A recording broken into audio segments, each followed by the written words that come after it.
Scaling Up Nation, Trace Blackmore here with some mind-blowing news that'll make your job a whole lot easier.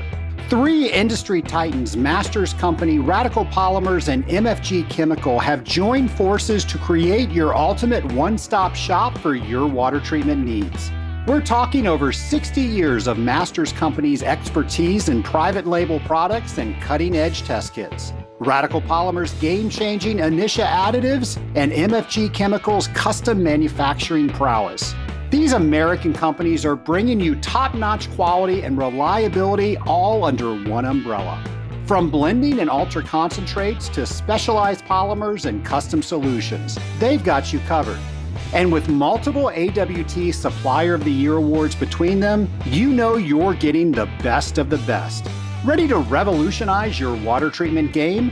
Head over to scalinguph2o.com/MFG. Once again, that's scalinguph2o.com/MFG. Trust me, you'll be glad you did. From cooling towers to boiler feed water, wastewater to drinking water, Pyxis Lab has technology to fit all of your water treatment applications. Our innovative solutions cater to industries ranging from fisheries to breweries and everything in between.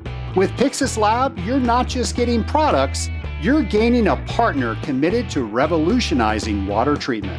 Don't let outdated technology hold you back. Go to scalinguph2o.com/Pyxis. Once again, that's scalinguph2o.com/PYXIS. Pyxis, because water professionals deserve better. Welcome to the Scaling Up H2O podcast, the podcast where we scale up on knowledge so we don't scale up our systems. I'm Trace Blackmore, the host of the Scaling Up H2O podcast. And Nation, I am so excited that we get to spend this time together. I tell you, 8 years ago, I had no idea how to put on a podcast. And today, not only do I know how to put on a podcast, it is one of my favorite things to do. And I have met so many wonderful people because I get to host this amazing podcast. And I am so humbled to say that the Scaling Up Nation is over 20,000 listeners strong. That is just an amazing number. That is all of us coming together to raise the bar in the industrial water treatment industry, one water treater at a time. Of course, that is you, that is me, that is all of us thinking about what we can do to make a difference, what we can do to make a difference in this industry, what can we do to make a difference in ourselves. What is something that we can do today that made it an improvement from yesterday?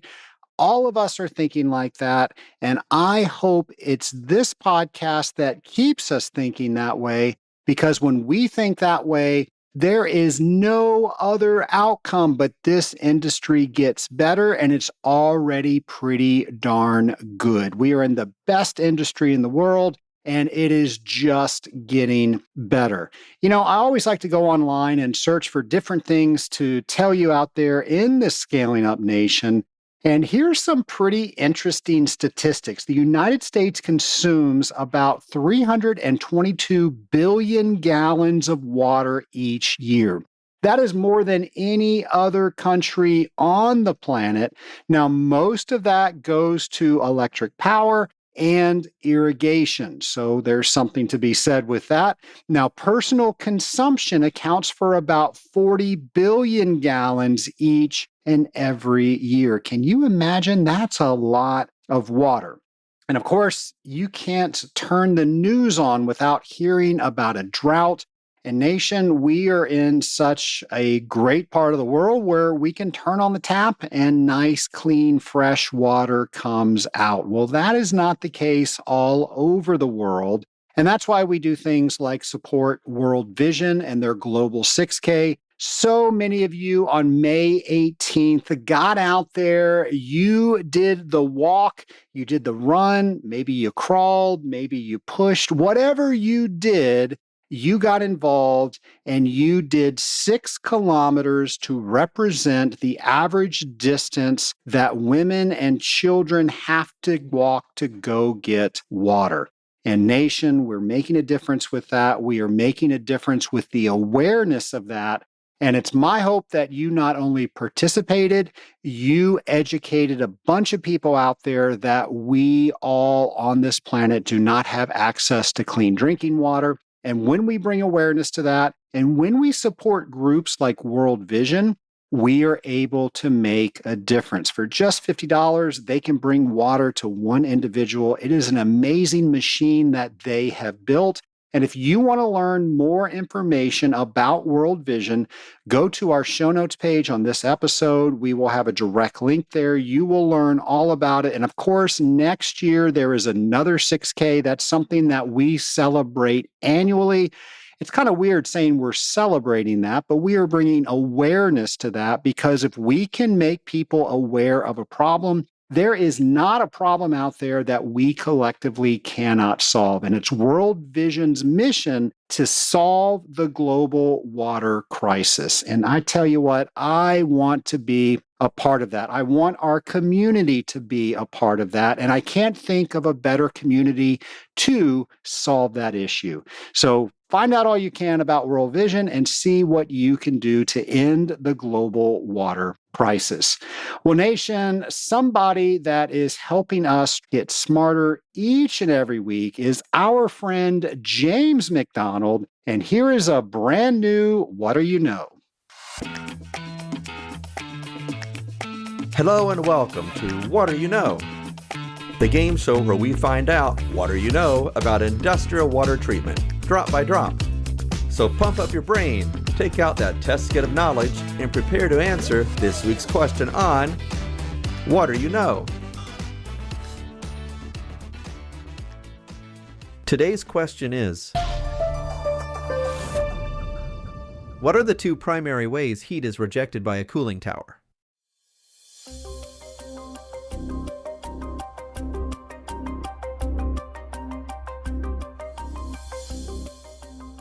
The answer is evaporation and sensible heat rejection. The ratio between these two will vary depending upon local weather conditions and seasons. I'm James McDonald, and thanks for playing along with us. Stay tuned for next week's episode of What Do You Know?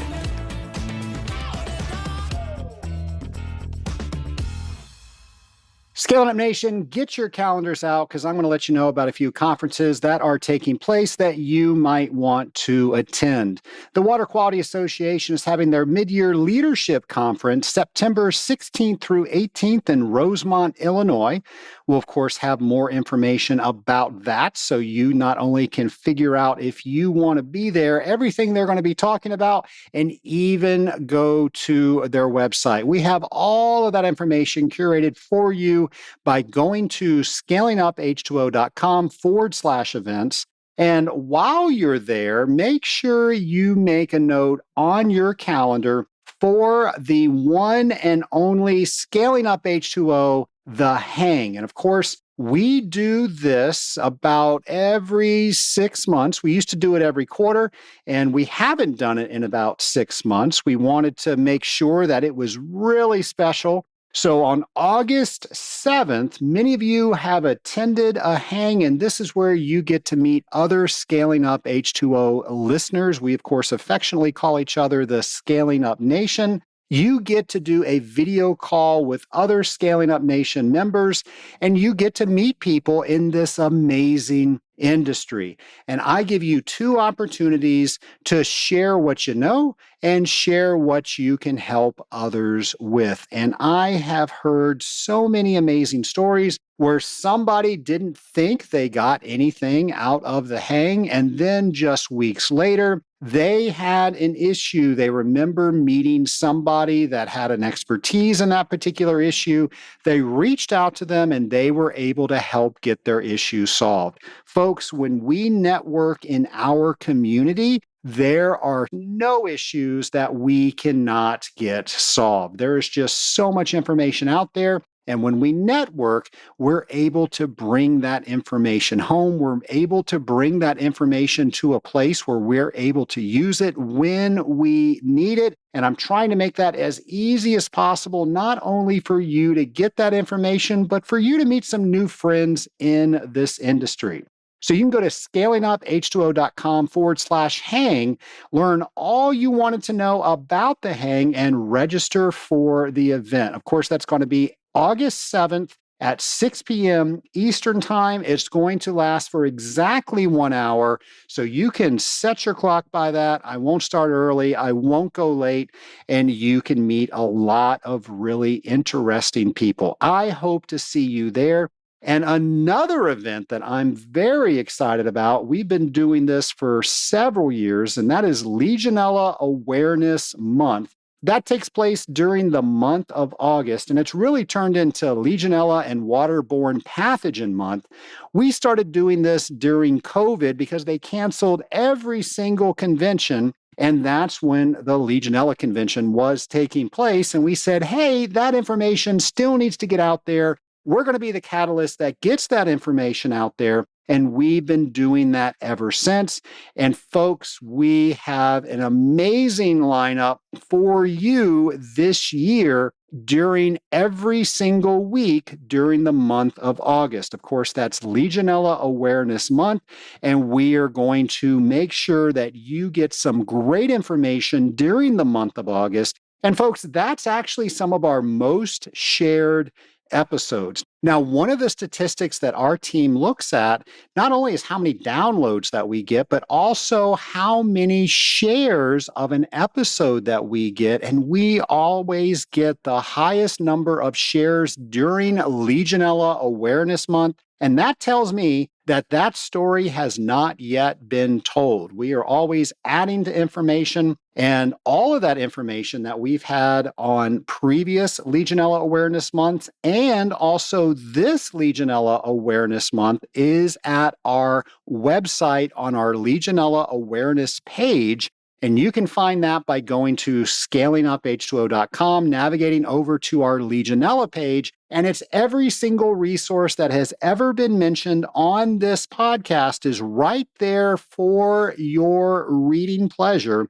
We have it listed right there. And folks, there is a ton of information that all of our guests have shared, that you have shared with us. We wanted to make that a very easy place for you to go and learn more about Legionella and waterborne pathogens. So that's our Legionella resource page. And of course, I hope you join us each and every Friday during the month of August, where we are going to learn a lot more about Legionella and waterborne pathogens. And then the Super Bowl of all water events. Yes, I'm talking about Industrial Water Week. Folks, we have been the champions of Industrial Water Week since it started. I believe this is its 8th year that we have celebrated that. And Industrial Water Week is going to always be the first full week of October. And this year, that's going to be October 7th through 11th. We're going to have a brand new episode for you each and every day that week. We're going to have an episode for Pre-Treatment Monday, Boiler Tuesday, Cooling Wednesday, Wastewater Thursday, and then Careers Friday. You're going to hear from different guests. We're going to have new segments on there. And folks, I am so excited that you are going to hear a brand new Detective H2O each and every day that week. And Nation, James McDonald has knocked himself out this year because he has created a brand new episode each and every day. But not just that, you are going to get a new guest voice each and every day. And we're going to have a little bit of fun with that, because not only are you going to listen to a brand new episode, but we're going to do a little social media contest to see if you can guess who that guest voice is. And we have had all of our guests on this podcast at one point or another. So you've heard their voice if you've listened to this show. And we're just going to have a little bit of fun with that. Now, so many people are joining us on LinkedIn where you can follow along on all sorts of things that elevate each and every episode. So if you are not connected with us, either me as Trace Blackmore or Scaling Up H2O, folks, you are missing out on a lot of content that we are trying to get to you through our social media platform. We're having a lot of fun things that we're doing. We do different games. We do a lot of things outside of What Do You Know with James McDonald to try to get you in the spirit to figure out what do you actually know. And with that, we're having a lot of fun and so many other things. Plus, you get a sneak peek at each and every episode before it comes out. And there's some extra content that you might learn about that may not be in the show, or maybe there was something that I learned as we were doing a warm up to an interview, and I shared that on our social media. Well, folks, if you just listened to the podcast, you might miss out on that because I hadn't hit record yet, and I just shared that in social media. So if you're not connected with us, make sure you are connected with us. And folks, we just passed 11,000 connections on LinkedIn. And that's just so cool because those are all people in the industrial water treatment community. And they want to know more from the Scaling Up H2O podcast. They want to raise the bar in the industrial water treatment industry. Now, we have about 20,000 people that listen to this podcast. So there's still quite a few people out there that haven't connected with us on LinkedIn, but that's okay. The fact that you listen to this podcast, you are all right with me. But if you want to get a little bit more out of it, just know that we do a lot with our social media platforms. We also have a mailing list that if you go on our website, you can sign up for and you learn even more about what's going on with this podcast and other things that we learn. In fact, we might learn something that's very timely and we can send that out in our newsletter. So many other things that are going on, so many things that the team here at the Scaling Up H2O podcast do to bring you in the know, to make our industry a little bit more fun, a little bit more exciting, and like I said in the beginning, to raise the bar in the industrial water treatment industry. Well, Nation, my next guest has definitely raised the bar in the water treatment industry, and I cannot wait to introduce him to you. My lab partner is returning guest Jim Lukanich. Jim, welcome back to the Scaling Up H2O podcast. Well, it's great to be here, Trace. It's been a while. It has been a while. I looked back and I can't believe this. This is a travesty. It's an error. I don't know how this happened, but the last time you were here, episode 10 was July 14th, 2017. How could we have not had you on the show since then? Well, I've been avoiding you, as you know. That makes sense. Okay, that makes perfect sense.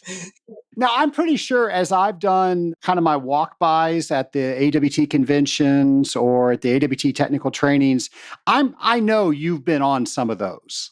I do recall at least one technical training where you were carrying your microphone around.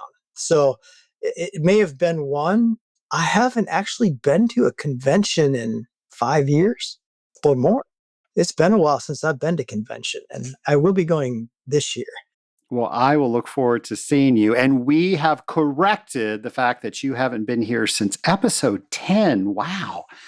So, Jim, we're going to talk all over the map, and it's all about you today. It's the life of Jim Lukanich. Oh, geez.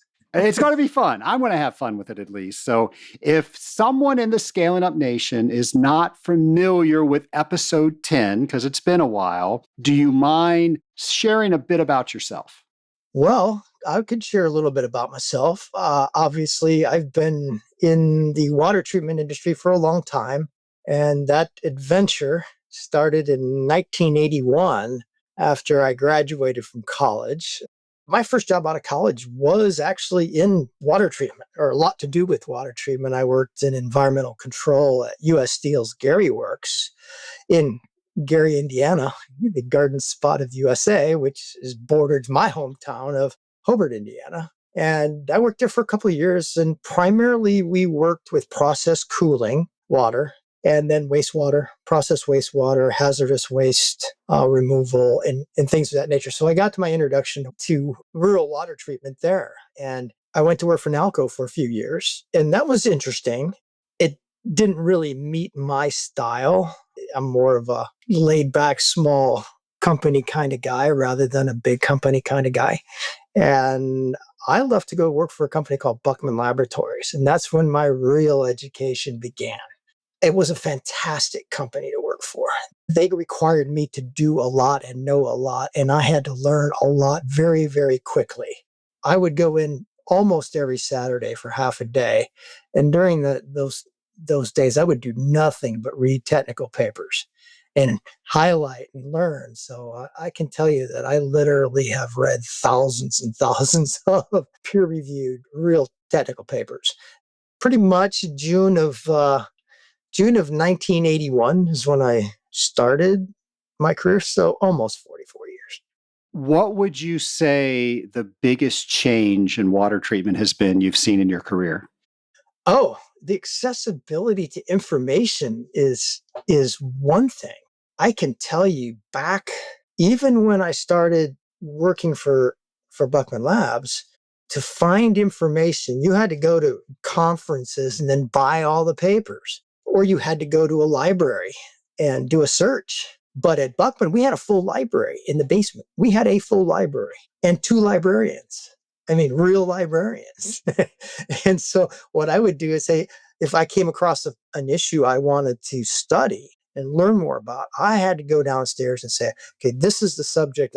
Can you do a search for me and find articles? So they would come up with this stack of, 3-inch, sometimes 4-inch stack of technical articles globally that had been written on that subject. And I would go through and highlight the ones I wanted them to order for me, and they would order them. And then 6 weeks, 8 weeks later, or even sometimes less, I'd get these stock articles and I'd go through and papers from technical papers. And I can't tell you probably how many thousands of dollars they must have spent on those things in my career. And I would study them and learn from them and apply them to the issues I was seeing in the field, which were a lot because at that time, before the internet, again, now it's easy. Any water treater can say, okay, I want to look at localized pitting corrosion on aluminum, okay, in cooling water or in boiler water or whatever. And they can go to the internet and look, and it'll populate with hundreds and hundreds of references of technical papers. Now, some of them you have to buy, obviously, and I still buy articles all the time from trade associations or from universities or whatever. But back then they didn't have that. So they would call me and they say, hey, I got this problem, because we provided at Buckman, we provided laboratory services for free at the time. Free laboratory services. And there was myself and another gentleman named Peter Zisson. We were the technical experts for the customers that bought raw materials for the water treatment companies from us.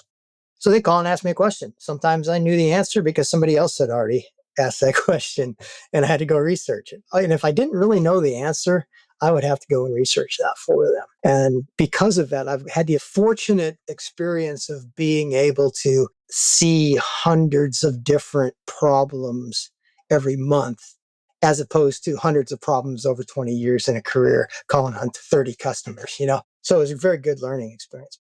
I first met you, I think it was 95. You were teaching at AWT and you had overhead slides. So what did they call that projector? What was It was overhead. It was an overhead projector. Yeah. I remember that's how you were teaching. And then you would show pictures of things that you would do in Buckman. And you always had the best examples because you would see all that stuff. But I remember the first time I saw you teach, everybody else, they were great in their own right. But you just had this passion and excitement about water treatment, and it was infectious. And I remember I saw you for the first time and I was like, you know what? I want to do what he does. You were the one that brought out me wanting to teach water treatment because you were just so darn good at it. Why did you decide you wanted to teach this industry? Well, because it was part of my job at Buckman. I was required to do it. Now, I'd always enjoyed talking in front of groups in speech class in high school, in college, in Boy Scouts, whatever. I always enjoyed getting up in front of people. The thing that scared me the most about getting up in front of people, though, is you better have a pretty decent knowledge of your subject matter. And I started really getting more enthusiastic about training then because I realized that I could go off script if I knew my subject matter, but it required me to learn a lot. Well, how'd you get involved with teaching for AWT? So at Buckman, that was part of my job. We had to train our salespeople. We had to train the industrial water treatment division salespeople. We had to go and do training classes for customers of Buckman's. We used to have twice a year. I think it was twice a year or once a year. Can't remember now, but they would invite them to Memphis to come to Buckman, and we would do training classes there for water treaters. And again, that was before we didn't have PowerPoint. So it was all overhead projector and slideshow on a slide projector. you know, so it was, those were the good old, and you wrote on a whiteboard. And it was really neat because Buckman had wonderful training auditorium. And they had this floor to ceiling whiteboard on a stage. They actually had a stage and seating like you do in a movie theater. It was part of the job, but it was something that I really, really enjoyed doing. And I did a lot of it. And I did a lot of it all over the world. Countries like, Brazil and Mexico and Australia and Indonesia and Taiwan and Hong Kong and South Korea and just a lot of places. So I'm guessing one of your customers had one of your classes, saw you teach, and they needed some help at AWT. Is that how it all happened? Yeah, we were pretty involved with AWT, and I am not sure how that first one, but I imagine it was because somebody on the education committee had been to a class, somebody like Bruce Kettrick, or somebody had been to one of the Buckman things. And when it came up that we needed a trainer, they asked me. And I think the first one I ever did, it was Atlanta, and Bruce asked me to do boiler training for him because he couldn't make it. So I actually didn't do cooling water, I did boiler water. A good old Mark Lewis kept trying to get up and teach the class while I was teaching it. Yeah, he still does that. And sorry, Mark. And then they had Ben Baffardi, if you remember Ben. I attended a class with Ben teaching. Ben would spend 15 minutes telling you what a terrible water treater you were. I was terrified to ask a question, but I had to know the answer. I don't remember what it was. And he said, "That's an interesting question, young man." I was like, "Yes, I passed." Yeah, because Ben was great. Ben was a very knowledgeable individual, right? But I thought I was pretty gruff. Man, Ben was. So they asked me to do his training. I think it was back in 2017. I called Ben on the phone. I asked him if he would allow me to interview him for the podcast. And he just started talking about his life there. It was about, 20 minutes in. I was like, "We're not actually doing it now. I'm just trying to see if you could come on the show." And then we were never able to make it happen. Yeah. Ben was very, very knowledgeable, but heck, he was ancient back then, I don't know when Ben passed, but it's been a number of years now. It wasn't too long after that phone call. So I think it was right before COVID. Yeah. Oh, it was that. I thought it was like 10 or more years ago. So I thought it was right around when I started the podcast. So that was 2017. I could be wrong. So if somebody knows, they can call in and we can fix that. Yeah. Well, rest in peace, Ben. He contributed a lot to the water treatment industry. There's no question about that. I think I still occasionally pull out something I'm reading and it's something Ben had written or he was referenced in. Absolutely. Yeah, not to get morbid, but we're losing a lot of the founders of all of that information. Yeah, I think we are. But, with AI, who needs us anymore? Well, don't go anywhere. The thing is, isn't AI learning from us, though, right? They take the information. It takes the information that has been compiled over the years and is able to glean through it in milliseconds and spit out a fairly decent answer. I asked on several occasions, somebody had asked me a technical question. I want to see what the AI answer, or Chat GPT's answer is for this. And they were pretty good. It would leave a lot of holes that needed to be filled in. But I said, in general, I don't think a person could be misled by doing a chat GPT search, asking it a question relative to what we do and get entirely in trouble. They may not get all the information or get an experienced perspective on it, but they would certainly get a decent answer. I will say that I've put some stuff in there. I can't give you an example, but it speaks very confidently about information that had nothing to do with what I was asking. So I would say for any listener out there, just make sure you know what you're reading. But something that you could do, like all your technical papers, you could load that into a thread, and now it's like virtual gym, all the papers that you've written, and you can ask questions to it, and it's going to answer it from that library that you've loaded it. It's funny you mentioned that because I used to write quite a bit. And in the last 10 years, I haven't written hardly anything other than internal stuff for Carita America or US Water. I don't know why. I just haven't. Jim, weren't you the editor to the analyst before Mike Henley? I was for a short stint because after Ben passed, they needed somebody to step in. And so I said, I can do this temporarily until you find somebody else to do it. And so that's when they evolved over to Mike Henley, who does a very good job. Yeah, Mike's great. That's another funny story about the analyst. I had written an article for the analyst, and coming from Buckman, we tended in the culture there, and they were a biocide company primarily, right? What people call biocides, we would tend to refer to them as microbicides. And either term is correct, a biocide or microbicide. But Ben corrected my microbicide and put microbiocide. It's a very small biocide. And I said, yes, a very small biocide. And I called him on, I said, hey, don't change that. I come from a microbicide manufacturing company. And if they see something I've written called microbiocide, they're all going to have a good laugh on me. But he still left it in there.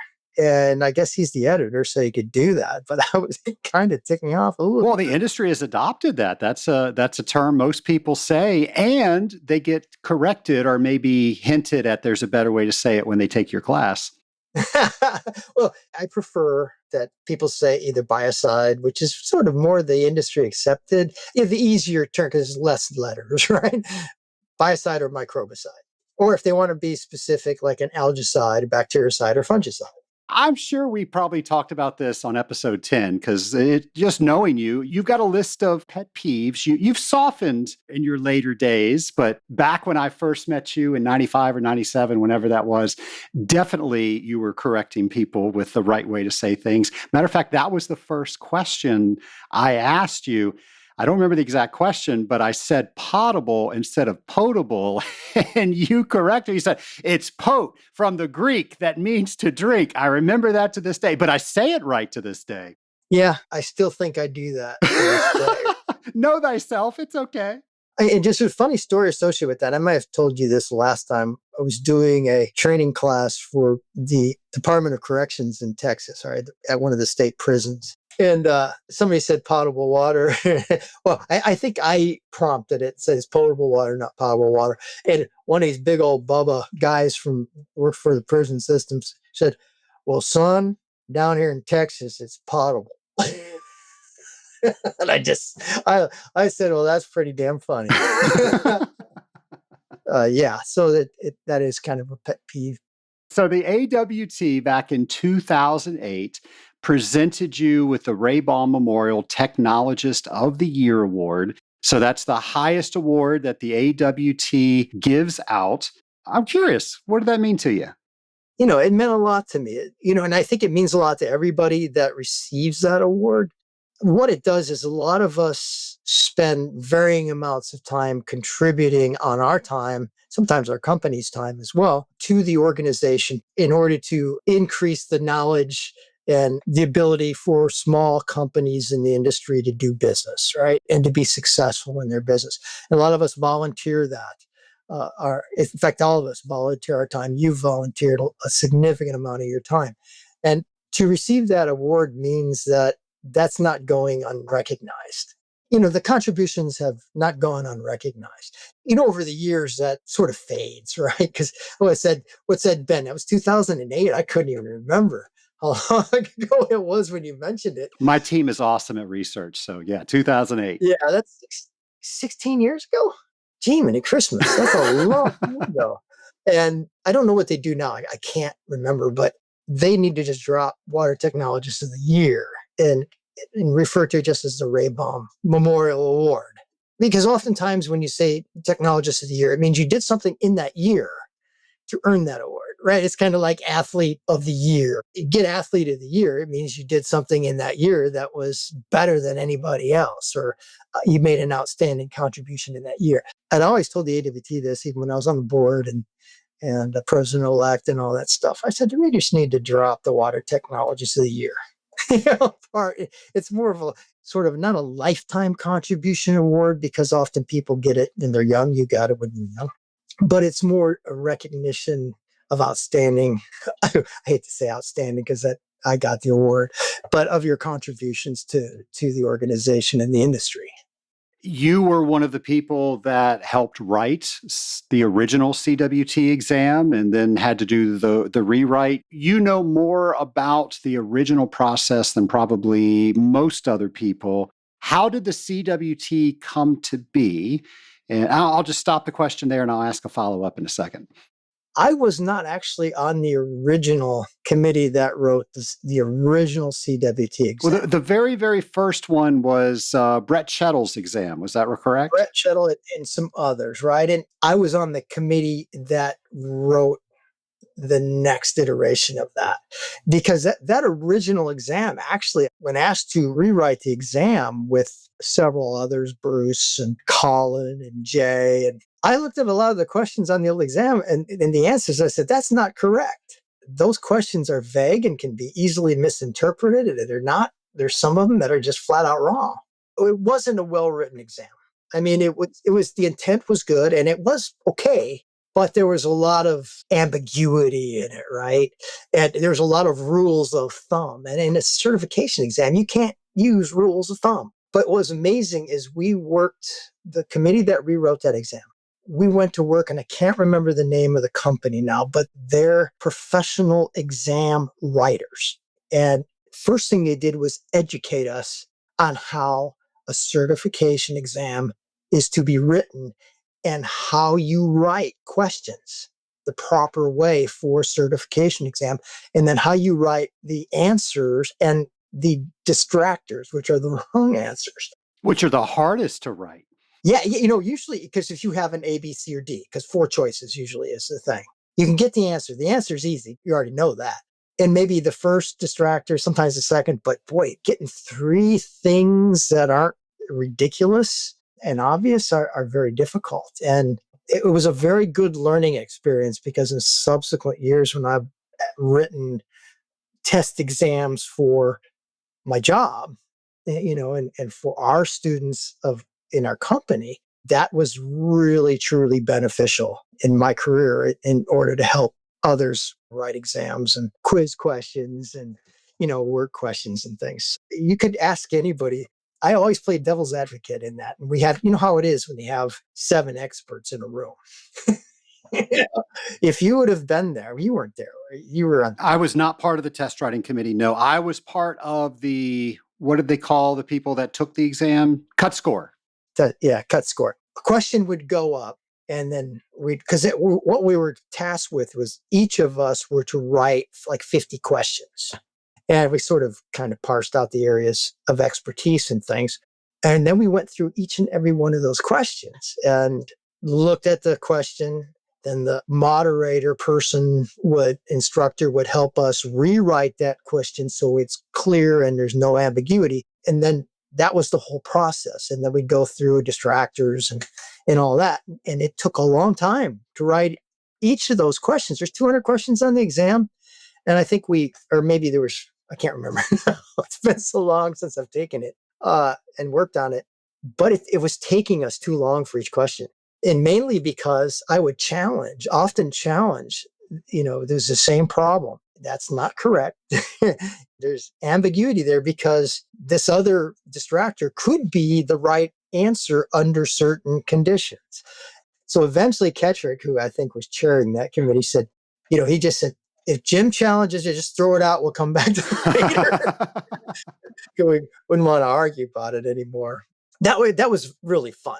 They're rewriting it again, I believe, or adding questions to it. Yeah, I think there's a perpetual bank of questions. I don't know if this is right, but I've heard that there's like 2,000 questions in a bank somewhere that every time you go to a testing center, you have a unique test and it just randomizes in certain sections how it pulls those questions. Yeah, I don't think it's that many, but there's probably a lot. And that was the case before. You would get some questions that were a little bit different. I think now, though, people such as myself that do the actual AWT training cannot be on that committee to write questions. Correct. They're going to get it certified. I can't remember the certification they're going for, ANSI, I think. And there's so many things that you can't do. But yeah, and if you ever lost your CWT, you couldn't take the exam and then come back and teach. You're not supposed to have any knowledge of the exam. Yeah, which is silly because we don't teach the exam. Okay, so I'm glad you said that because I think a lot of people don't understand that. They think, oh, I'm going to come to training and then the test is just going to open up and I'm going to get all the answers. So there's your soapbox, Jim. Educate the Scaling Up Nation on what technical training is and what the exam actually tests for. Yeah. Obviously, going to the technical training is going to help you with the exam, okay? It's going to challenge your knowledge and determine if you are sitting through that class and you are learning things or you are realizing, I don't know enough about this and that and the other thing. Oh, gosh, I don't know how to do water software calculations because water treaters don't do that anymore. An elution study? What's that? Okay, so those type of questions are on the exam, and we teach those things in the class, but we're not getting the questions from the exam.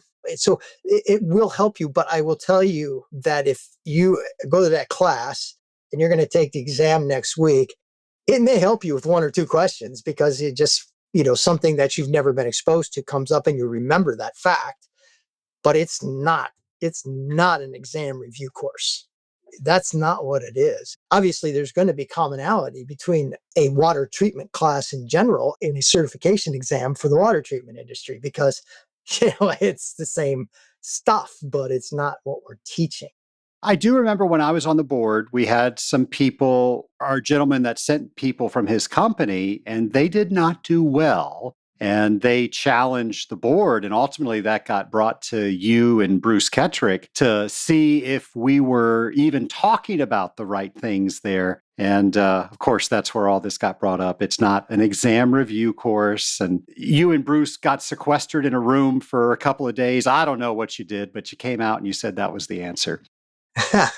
Well, I do remember specifically what you're referring to. I can't remember all the details, but I do remember that. And I have some inside knowledge of a couple of those people that did fail the exam.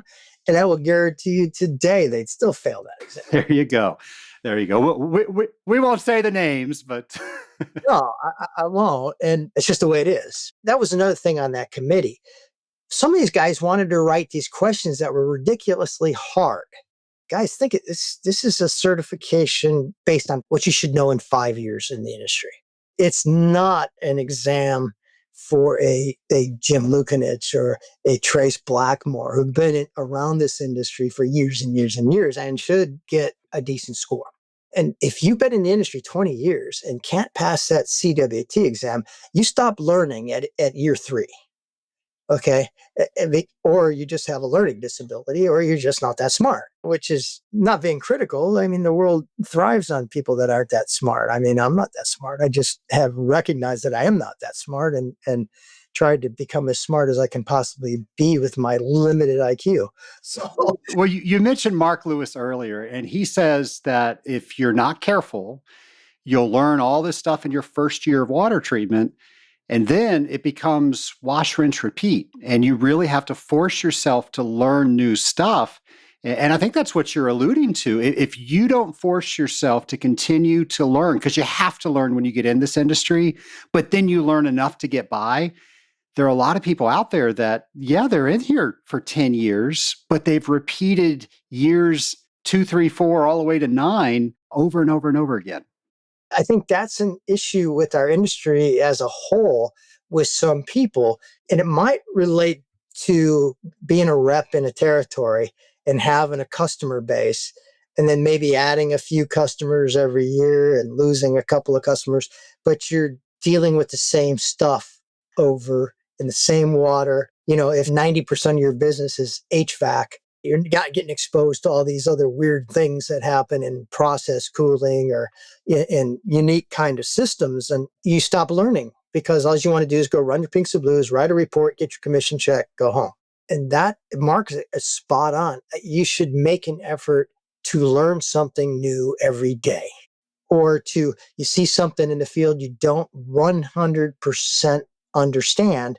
You dig down 1 inch into it. Hey, over the years, dig down 2 feet and then 6 feet on the same subject matter. And then you really have a robust knowledge of something that does seem simple, but might be way more complicated. And that's where you do it. You build. You can't learn it all in a year. You can't learn it all in 10 years. I mean, I've been doing this for 40 some years and I don't know it all. And I still have to read and learn stuff. I still read technical papers often. I read one yesterday, that I saw come across in my Gmail, and I get these emails that pound my email on technical publications, and I've got a library full of them. And I've read them all. Jim, I sent you my first technical paper. I was so nervous. You offered to review it. I was so scared to send it to you. And you were so kind to review that and give me some notes. And I'm a better technical paper writer because of that. I want to thank you for that. Oh, you're welcome. But it was that wasn't the one on filming a main article. No, that was before filming a means. Now I got to remember. That was on ATP. That was when I had a bunch of CWTs do ATP and dip slides, and we were trying to figure out correlations between the two. Yeah, good luck with that. I know, right? Well, I learned that there. But at the time, we didn't know. And people were always saying, oh, well, it's the same. ATP is the same thing as 10 to the 3 or something like that. And of course, we learned that wasn't the case. Way better than dip slides. Mark Lewis, he's spot on, Matt. You got to keep learning. It opens doors, it helps you understand, and it makes you a better mentor to those who are following behind you. If you can increase your knowledge base and pass that along to people who are younger and less knowledgeable. So. Well, and that's what I was getting to. I've always considered you a mentor of mine. You've always answered my calls when you probably didn't need to, and you've always answered my questions. You sent me way more information than I probably needed to get through my issue, but you were trying to educate me so I'd really understood it. You are really good at mentoring. And in order for this industry to be the best that it can be, we need more people like you that are willing to invest in other people, to build other people up, to share the knowledge that they have. Do you mind speaking to the Scaling Up Nation and people that maybe don't have, I don't like the word mentee, that's now a new word. It's a protege people. So people that don't have a protege, can you speak to them and tell them what they're missing out on? Well, I like, first of all, let me comment about mentee. I think that's sort of sounds like manatee. It's a made-up word, isn't it? I think it's a funny term we use, right? Rather than it being correct, it's like, yeah, he's the mentor and that's the mentee. Do you notice most of our conversations are about words whenever we get together? So we talked about this in the last episode. I asked you a question. Now I'm interrupting you, but it's my show. I can do that. So I think you started this. We always throw each other a crazy word right as we're getting ready to teach at AWT, and we have to use it correctly, and we get 10 seconds of warning. We've been doing that for years, although we have slacked off the last couple of years. Yeah. That started with Adam Dumler and Blaine Nagao at ChemCal, because I'd go do a customer seminar and they would give me this obscure word, usually something that was a little off color. Yeah, off color, I was going to say. I was going to use another word, but that'll work. And not off color in a sort of rude, right? And usually a technical term. And they would get me to work it in during my training class. And so that's where that started. And I didn't invent that. Those guys did. Well, I don't know why I remember, but the last word you gave me was defenestrate, which means to throw out a window. I had to look it up. I had never heard that before. Well, I probably didn't either because I probably had seen it like a couple of days before. Go, oh, defenestrate. Because the other day you were talking to me and I had forgotten about I'd forgotten that word and what it meant. So, mentor and protege. I think everybody that's young and comes into this industry needs somebody in their company or outside their company, if that's allowed, who can help guide them to be a better water treater or a better person or whatever, just to be better at what they do. Now, some people don't need a mentor. If they're very disciplined about learning and seeking out information, it's like, I'll use like the sport I do, triathlon. It seems like every triathlete who's done 10 triathlons and been doing it for 5 years is now a coach. You go get a certification, all this stuff, and they don't have any experience. They're just coaching, and that's fine because there's some fundamentals.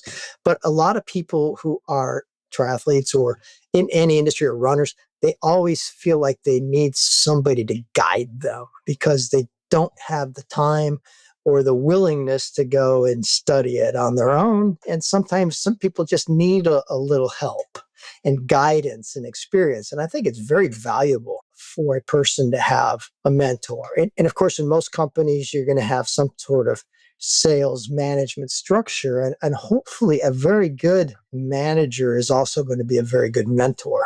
Rather than looking at, numbers, figures, and profitability, they're also helping to develop those people. And that's what makes a good manager other than just production, right?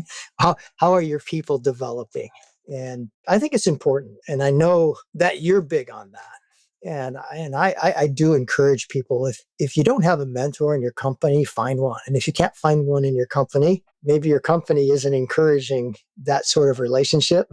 maybe look for another company or look outside for mentors. And that's what's beautiful about the AWT, the association, is the ability to network with other companies because we're sort of spread out. A lot of the companies are regional or local. And so there's no problem with them helping each other because they're not most of the time, they're not in direct competition with each other. And even sometimes when there is competition, people reach out to people who might work for competitive companies and are able to learn things from them, without violating any kind of, Sure. Here's our formulary. Go run with that. Yeah, you don't want to do that. Yeah, well, that's the funny thing about water treatment. Oh, God, who's going to give away our formulas? I said, there's no secret formulas anymore. I think it was you, Jim. You said in water treatment, everybody thinks they have secret sauce, but it's really Thousand Island dressing. Was that you? I don't think so. All right. Well, I'm going to steal that. Maybe I said it. Yeah, it's like a dark chocolate cake. All dark chocolate cakes use about the same ingredients. Some may use a tweak here and there, but they all taste good and they all seem to fill you up, right? There's not a whole lot of propriety anymore. There's some, but not drastically, give somebody a drastic competitive edge over somebody else. Some people may think that. But the AWT is a great place for that mentor relationship outside your company if you need it. Gosh, some of the vendors, act as mentors, Oh, yeah, we've got some tremendous people that supply to us within AWT, just tremendous wealth of knowledge. So hopefully this conversation has given some people some courage, maybe to ask some people to have the relationship that you and I have had for so many years. Well, Jim, my last question till we go to the round 2 of the lightning round. What's next for Jim? Well, of course, I am retired January 1. What's next for me? Well, I have projects I'm working on, right? I'm doing a prairie restoration in my backyard, just a pocket prairie kind of thing. And I'm doing some stuff around the house. I have some other projects I want to get done. But I do eventually want to do some consulting. I don't need to do it, but I enjoy it when there are people who need help and don't have somebody like me that they can rely on to help them. Those are the kind of opportunities that I'm looking for. People who really, really need the knowledge that I have and that I'm willing to share. I had planned on formally setting something up towards the end of this year. Can tell you I've got a few small things going on currently on a limited basis, but I will be probably at convention. I'll probably have business cards, right?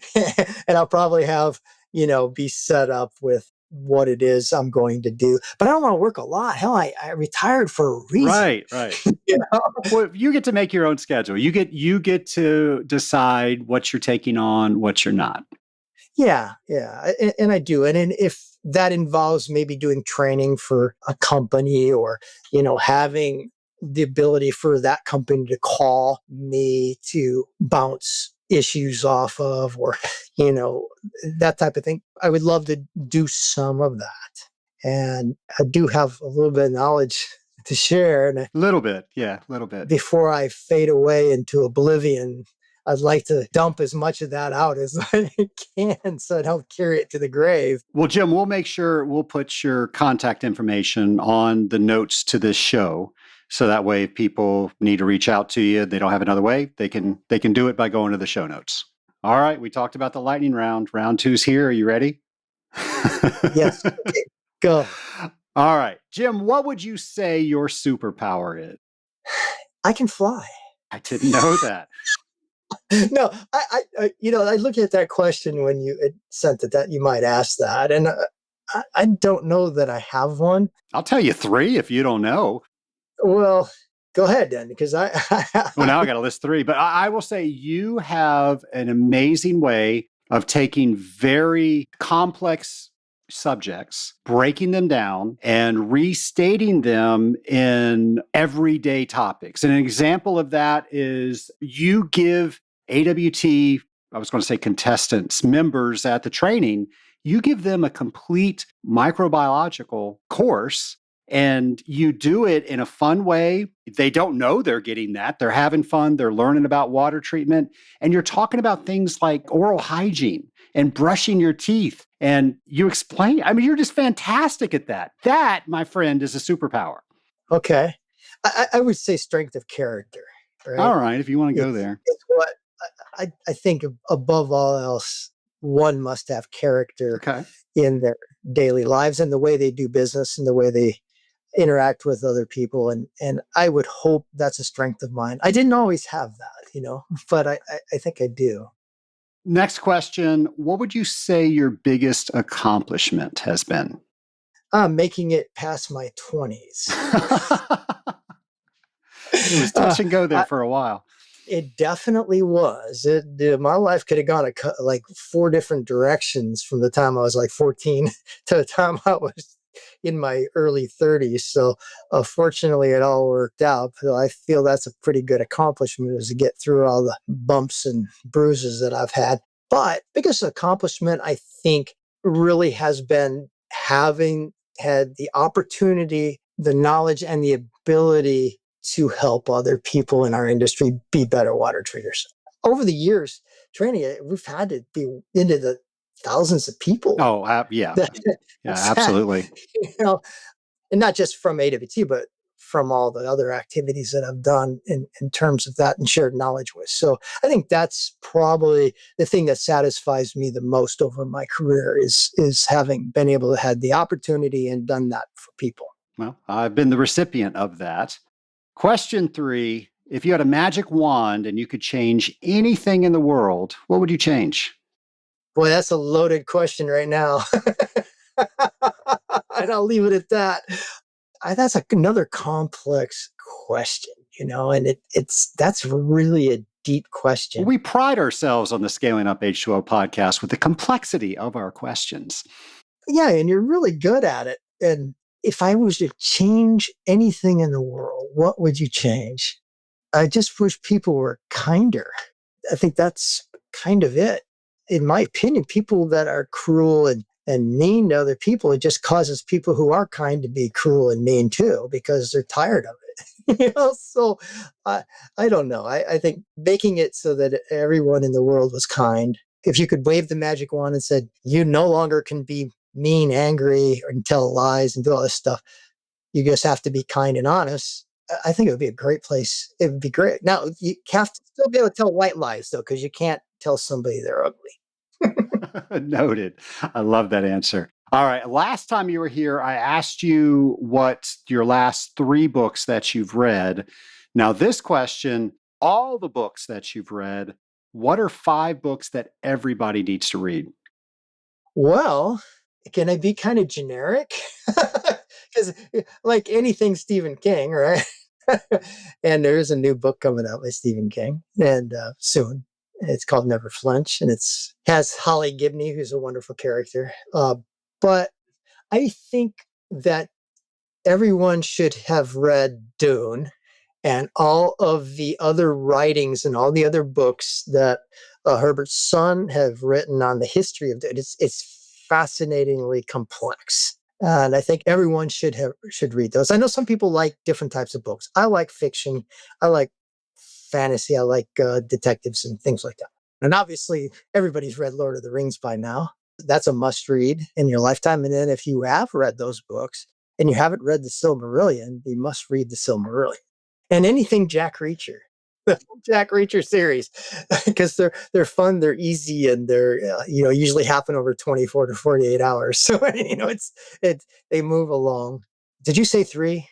You're good. You're good. I mean, those were some great ones. So, and we'll make sure if you missed anything, we'll put all those on the show notes page. Yeah, you thought it was going to give you some great philosophical book. No, actually, I think I expected exactly what you. I know you. I'm surprised you didn't say the spice must flow when you talked about Dune, though. That's the only thing I was surprised of. Jim, my apologies that we have not had you on a full episode since 2017. We are not going to make that mistake again. You will be back way before that time length again. Thank you for catching back up with us and coming on the Scaling Up H2O podcast. Thanks for having me. Maybe next time we can talk about a technical subject or something. We actually had it on our notes. We just never got there. Oh, yeah. Well, that's because I'm a man of 1,000 words.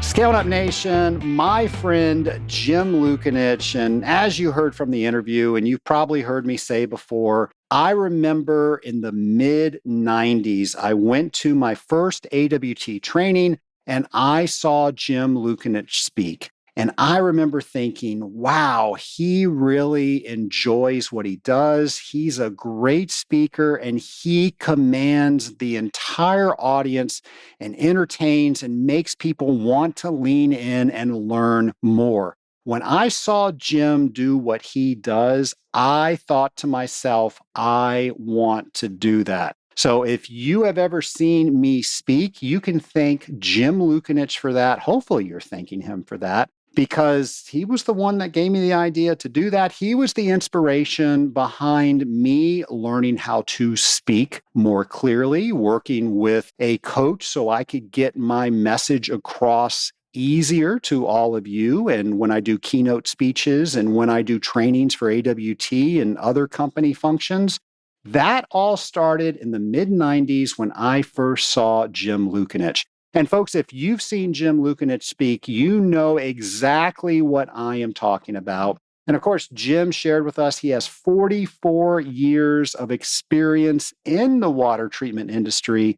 And of course, in the interview, Jim has shared with us technology advancements and things that he's seen over the past 4 decades. There are not that many people out there that can say they've been in this industry for over 4 decades.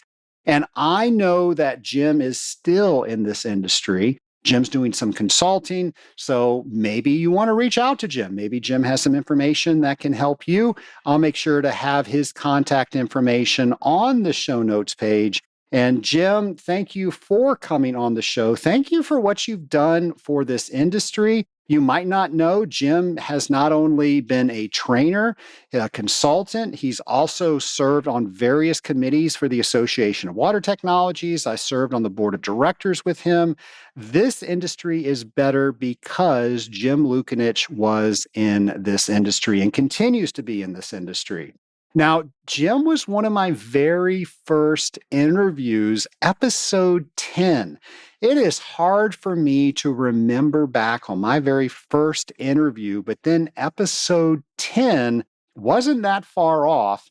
And I'm willing to bet I probably thought I knew what I was doing back on episode 10, or at least back then I thought I knew. Folks, doing this podcast has been such a learning experience. I was so nervous during my first couple of dozen podcasts. I was worried I was going to mess it up. I didn't know what I was doing, but I was having fun.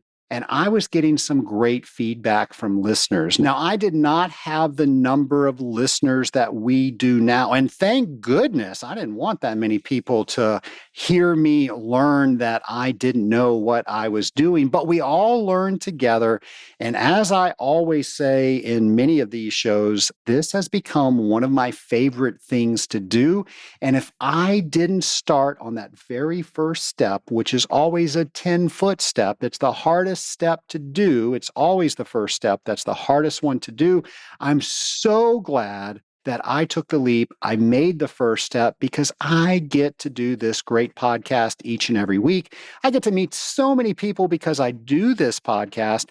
And folks, here's the secret. I learn just as much as you do when I get to interview such great guests like Jim Lukanich. Now, that being said, if you have somebody in mind that I need to reach out to have as a guest on the Scaling Up H2O podcast, well, please let me know who that person is. Very easily, you can go to scalinguph2o.com, go over to our ideas page. You can fill out that form right there, and that will allow you to get that information to us because we want to make sure that we have at least another 1,000 shows ready for you each and every Friday so you can learn right along with me.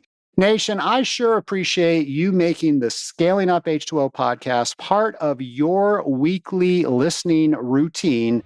And as always, I'll have a brand new show for you next Friday. Have a great week, folks.